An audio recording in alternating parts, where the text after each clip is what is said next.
Welcome to step 6 of the writing workshop. This is body paragraphs. We're going to do special focus on evidence and elaboration while building support for your topic sentences. So let's talk about the writing FSA. You guys have been working very hard and I'm very proud of you. We will have a practice test next week and then the real FSA is a few weeks after that, after we get back from the break. But I need you guys to focus on a few more things before we start that practice. 1, not using personal pronouns.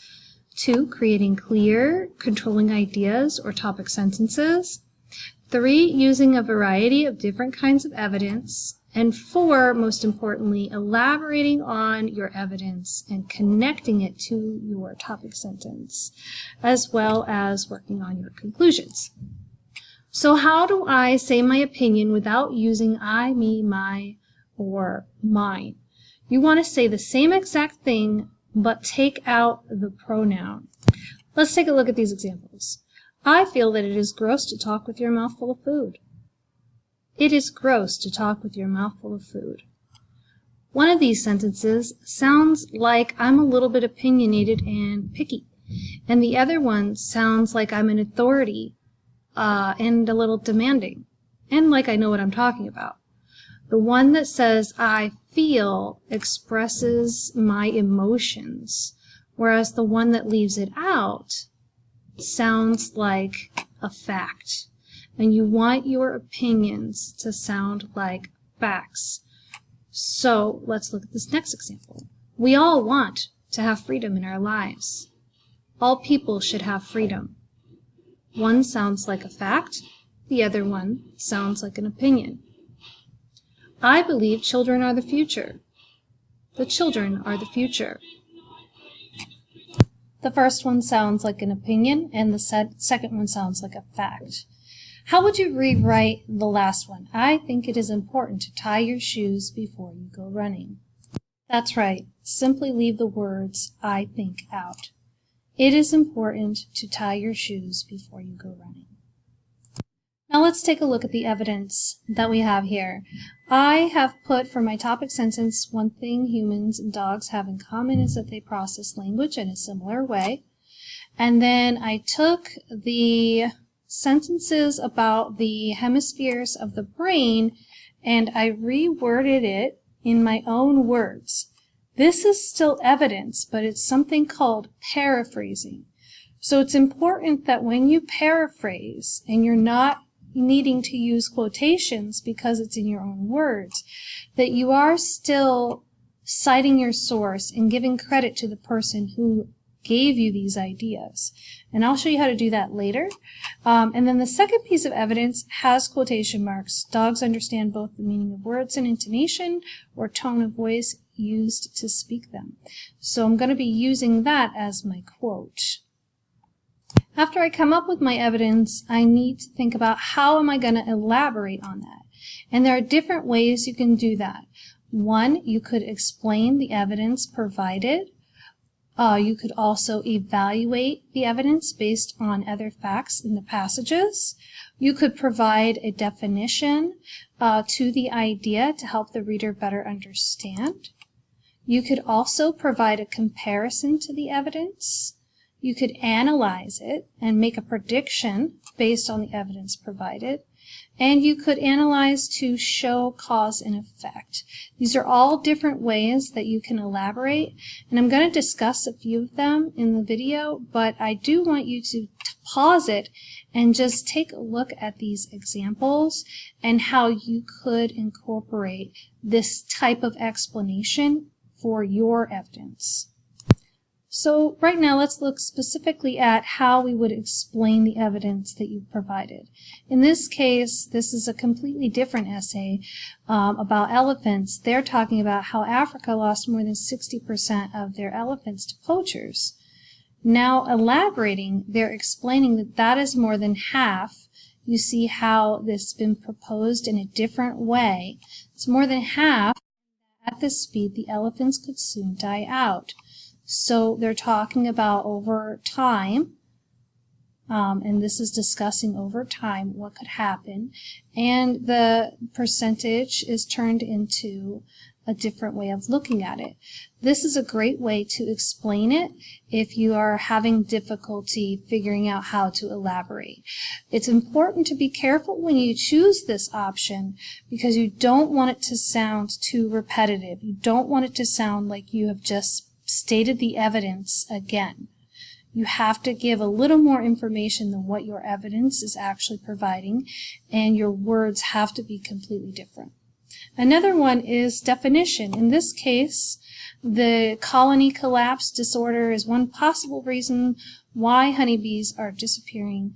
When they elaborate, they are talking about colony collapse disorder and explaining what that is. And then they go on to say scientists are searching for answers.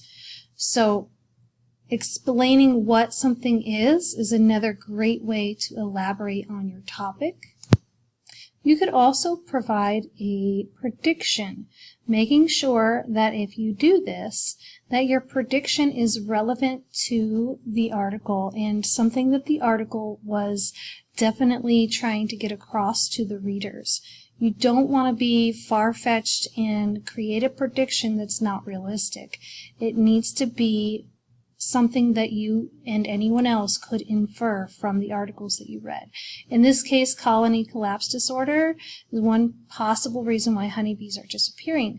So now they're going to predict what happens if the honeybees disappear. So this will help the reader understand the importance. If this continues, the bees will keep leaving their hives, crops will fail, costing farmers millions of dollars. So this prediction that was made is relevant to the article and what the article is trying to tell the readers as well. So make sure your predictions are relevant.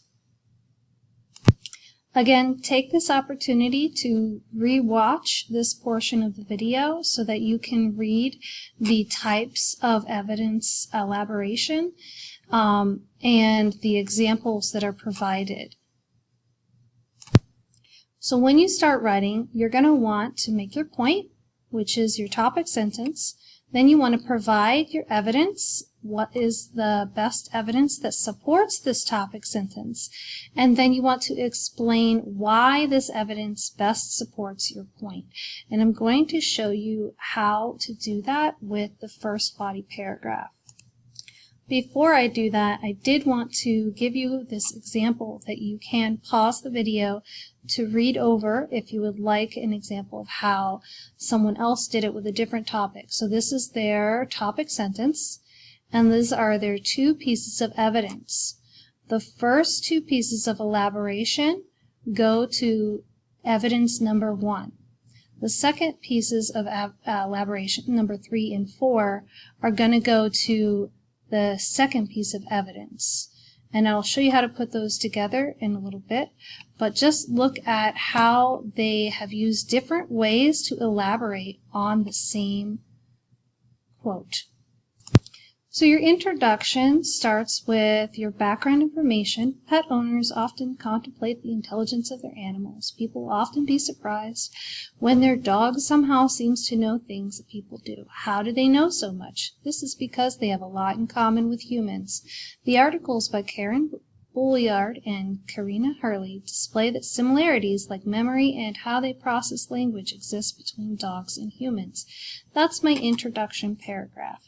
And you see that I have indented here. Another thing you want to do is make sure that you don't skip lines. When you are writing your FSA, you are going to simply put an indentation when you start a new paragraph and start on the very next line without skipping lines. The next thing I want to put is the topic sentence to my first body paragraph. You should have already put this in your planning sheet. This is located right here. One thing humans and dogs have in common is that they process language in a similar way. That topic sentence is going right here. Next, I'm going to look at my evidence. Here you see I put my evidence. Researchers found that dogs process meaning of words in the left hemisphere of the brain and tone in the auditory portion of the right hemisphere. But I didn't talk about who provided me this information. So I want to start my sentence with according to the article. Now I have referenced my sources according to the text, and I've provided my evidence. Right here, researchers found about the hemispheres. And now I have evidence. So now I have to elaborate on that evidence. What do I want to say? I feel like it says everything it needs to. Well, it doesn't exactly connect how dogs understand things to the fact that we are similar to dogs. So I could take this evidence and start explaining how this connects them to people. So I could say, just like humans,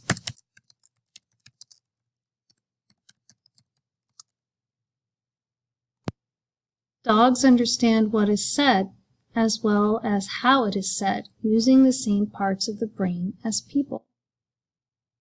So now you see I have a topic sentence, I have my evidence, and now I have explained my evidence by connecting the evidence to the main idea. So humans and dogs have in common they process language.